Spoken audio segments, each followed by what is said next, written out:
अस्सलाम वालेकुम। आज mango ice cream plus mango milk shake दोनों इकट्ठा हम बनाएंगे। मैंगो 3 है ये, हाफ कप चीनी, फ्रेश मलाई है ये फ्रेश, और ये दूध है और बर्फ़ मिल्क शेक के लिए। तो अब हम स्टार्ट करते हैं। जग में पहले ये सारे मैंगोस डालेंगे।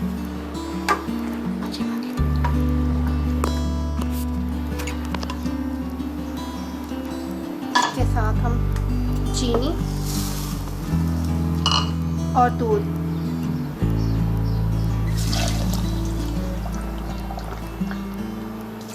ये डाल के हम ब्लेंड करेंगे इसको।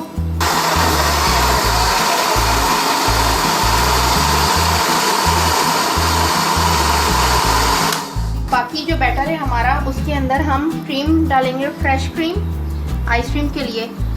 जो मलाई है वो, उससे क्रीमी आइसक्रीम बनती है, वो डाली हमने हाफ कप। और अगेन हम इसको ब्लेंड करेंगे।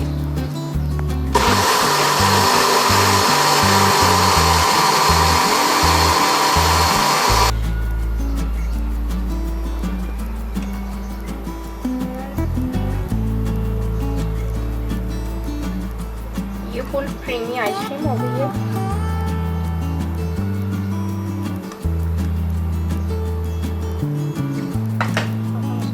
करेंगे और फ्रीज़र में इसको हम 8 घंटे के लिए रखेंगे। ये फ्रीज हो जाएगा और मिल्क शेक हमारा रेडी है पीने के लिए। Thank you for watching.